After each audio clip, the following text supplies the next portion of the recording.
More blackberries here.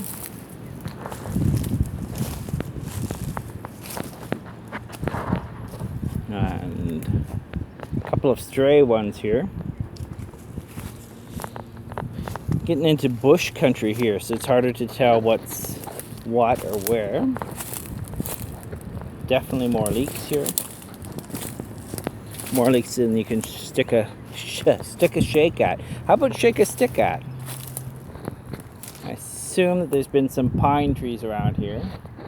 Although these don't have pines on them, so I'm not sure how those got here. Unless somebody or some animal was making a bed for themselves.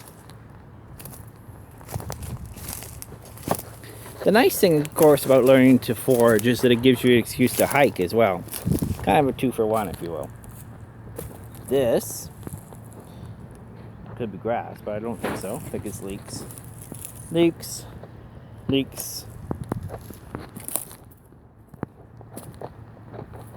And more.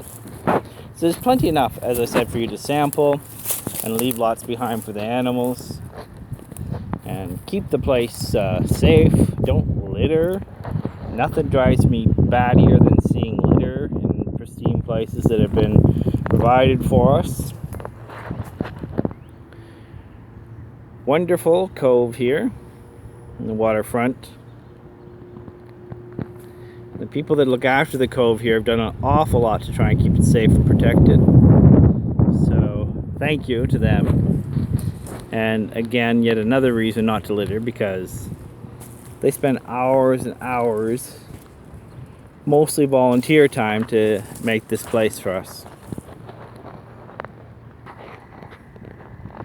Of course, as with any foraging kind of idea, it's important that whether you're a regular subscriber or just happen to be randomly seeing this video, that you're aware that you should never harvest anything that you don't know what it is. So that's why sometimes I don't talk about things that I think might be edible, but I'm not sure, or you'll hear me in videos later in the year asking people like yourself for advice on what something might be. As I mentioned, more raspberry canes here on our hike.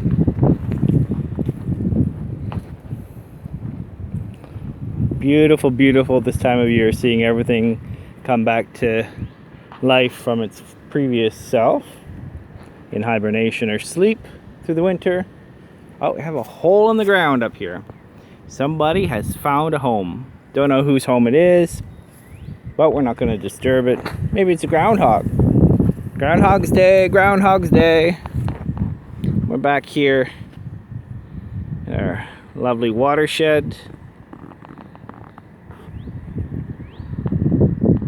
Definitely blessed and need to keep it safe. In closing, and on a note that's not exactly related to foraging, here we have what used to be the crossing that we had to do. It was sort of a dodgy thing that you never knew if it was going to hold or not. It was quite fun though, actually. Sometimes, actually, I still do it. But they put in this beautiful dockway up here to make it easier for people to walk the paths. And from the area, if you've been following the channel for a long time, you'll recognize the view as being where I filmed with Peter's help, filmed the famous Mother's Day video that's been seen around the world. And we're listening to frogs, and crickets, and birds, and nature here.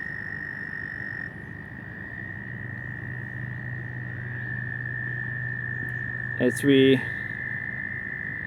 quietly take it easy